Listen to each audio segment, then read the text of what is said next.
Part 1, Chapter 1. Behind the Early Childhood Scene. The family and the home are the foundation of our society.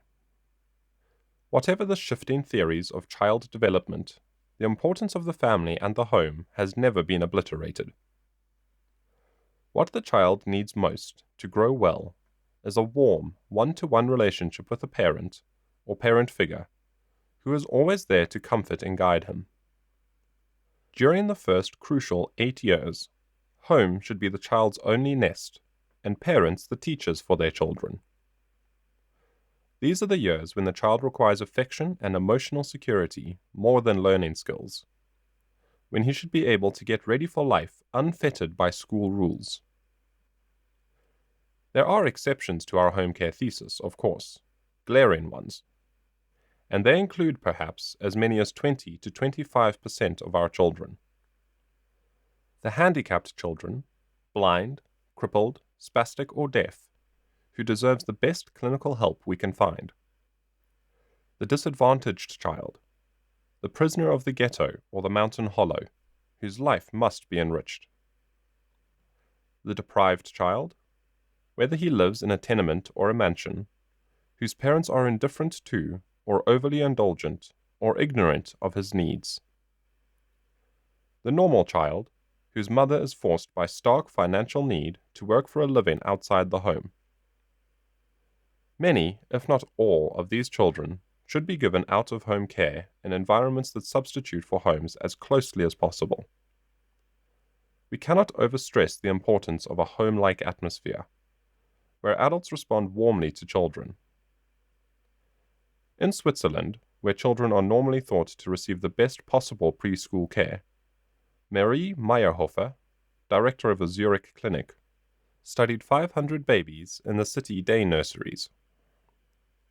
She found that, quote, many of the children were apathetic, had facial expressions of compressed lips and wrinkled foreheads, and cried and covered their eyes when approached. End quote. These signs of depression, Dr. Meyerhofer blamed almost entirely on isolation or lack of personal care. Thus, for the great majority of children, their own homes are still the best places for their early care.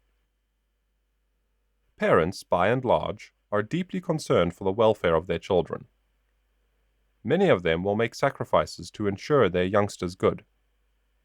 But there are those who do not hide their urge to get the kids out from under their feet. They welcome any idea, neighborhood pressure, or legislation that offers release and allows them to send their children to kindergarten or nursery school. Yet it is more a denial of motherhood and fatherhood to unnecessarily send youngsters away from home before they are ready. Some parents say all they want is a little freedom, or they simply have too much to do. So it is a question of parental values. Who and what comes first? Parents' liberty or their children's welfare? True freedom implies responsibility to protect another person's liberties. If the young child develops best at home, then it is the greater loss for him and ultimately society if he is sent elsewhere. Many families, of course, reflect our technological and mobile society, with its shifting environments and lifestyles. There is the current and widely circulated myth that the family is no longer a viable institution and should be shelved. Couple that myth with the sharply increased number of mothers working outside the home, and it is no wonder that family life has become less and less secure. Unsettled parents with unsettled children reach out for some kind, any kind, of help or assurance. Families suffering from low self-worth or lack of sound information are offered assistance by many kinds of businesses and professional people. Some of these sources do have wisdom and deep concern for children's developmental needs, but others are ready to take the parent's place for a few hours, or a day or a week, simply for profit. Ultimately, all these factors display far less concern for children than for adults. Yet it is the little children who are far more vulnerable. Another serious influence on the family has been those professionals who insist that to deny preschool experience to the normal child is educationally and psychologically unsound. But such people commonly make a basic assumption that is not true. They assume that the rapid development of a young child's intellect requires stimulation of a school-type program. Such reasoning has resulted largely from Dr. Benjamin Bloom's famed conclusion that, quote, in terms of intelligence measured at age 17, from conception to age 4, the individual develops 50% of his mature intelligence. End quote. Learning psychologist Arthur Jensen, after carefully checking the Bloom report and applauding its more reliable aspects, specifically warns that finding half the statistical variance of adult intelligence by age 4 does not lead to the conclusion that people develop 50% of their mature intelligence by age 4. This is one of those instances in which statistical reasoning leads to an unwarranted conclusion. Not only have Bloom's conclusions been misused, but they were not entirely sound in the first place. Nancy Bailey, University of California child psychologist, from whose well-known studies Bloom obtained data, and in part drew his conclusions, later noted that Bloom's theory depended on the inadequate definition of intelligence as a unitary mental property. Actually, a child's mature intelligence at this period is not synonymous with understanding or ability to reason. It is rather a potential ability to reason or to understand. Yet Bloom's misleading conclusion constitutes one of the most frequent bases of recent preschool planning. Many special interests are involved in the dispute over early childhood education. These interests range from substantial governmental investments to simple parental freedoms.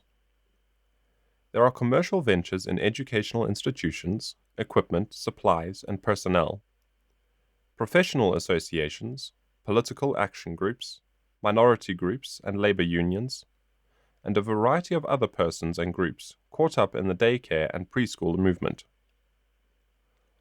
These vested interests have accomplished much good, but they should be placed in clear and firm perspective against two paramount goals: to ensure the welfare of the child, including his optimum development, and to restore the unity and integrity of the family, providing parents with information on how to meet the developmental needs of their children.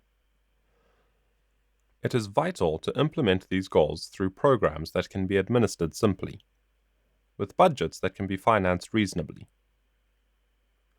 If we place vested interests ahead of these interrelated goals, we risk the welfare and liberties of our children, a deprivation of the worst order.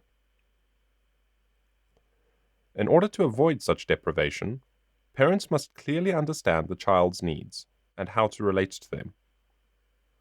One of the principal skills of a successful teacher is understanding each child's state of readiness for a particular lesson or skill. Likewise, a good parent must have a knowledge of the child's maturing process. Discussion of the child's maturity levels and when he is ready for school begins in Chapter 4. We call the coming together of his various maturities the IML, for Integrated Maturity Level. It is time to look at the facts instead of at the neighbors.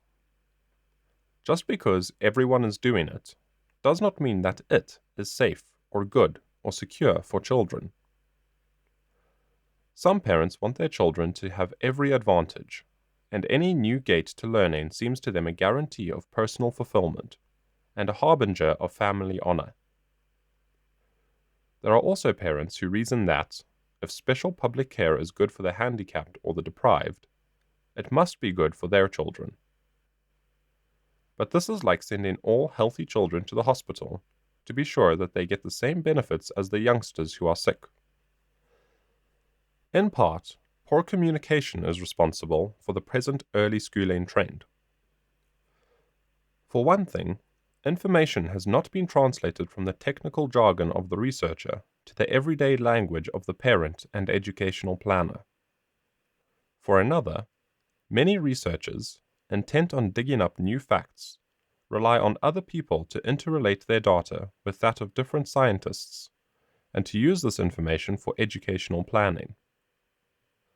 For years, a number of leading specialists in early childhood education and special education have been concerned that planners and legislators were ignoring the facts established by early childhood research.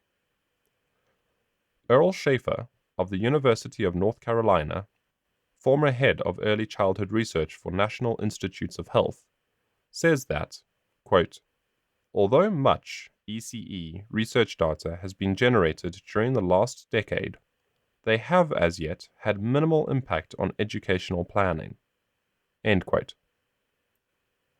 Speaking more strongly, Morven Wirtz of Western Michigan University, former director of the Federal Division of Education of the Handicapped and Rehabilitation, insists that, quote, many of our programs in early childhood education operate from the gut level, without basis in research. Drawers are full of research evidence, but they are ignored. End quote. We would be aghast at such a performance in medical science. We would not tolerate such ignorance even in the manufacture of our cars. Yet our gullibility seems almost without bounds when educators and legislators propose to shape our children. Whether or not these planners are well-intentioned is not the issue here. The real issue is, what is best for our children? In view of research findings on children's needs and on the performance of preschools and care centers, more and more people are asking questions about early childhood education. Dale Mears, a Washington, D.C. psychoanalyst and researcher, was once an avid proponent of early schooling. But he now questions providing daycare for all children simply because it is needed by the disadvantaged. He asks if we would give methadone, the drug cure, to all adults simply because it is needed by addicts. Other early childhood specialists are modifying or reversing their blanket endorsements of preschool. The consensus of scientific evidence on the home versus the preschool is clear for the majority of children. They receive a better foundation for future development and learning from a secure and responsive home environment in which understanding parents are the teachers. Thus, before enrolling a child in the local preschool or care center, one should ask if he will clearly be better off there than at home.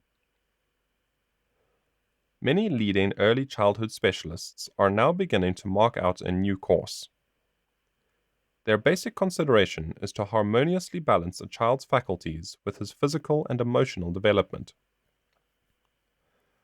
They stress that every child should be carefully screened at a very early age to determine if he has any learning handicaps, and periodic checkups should follow thereafter.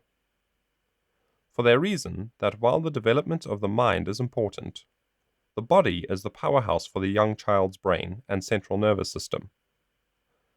A sound body and stable emotions provide a strong foundation for mental and social maturity. Without this soundness and stability, the child will not realize his greatest potential.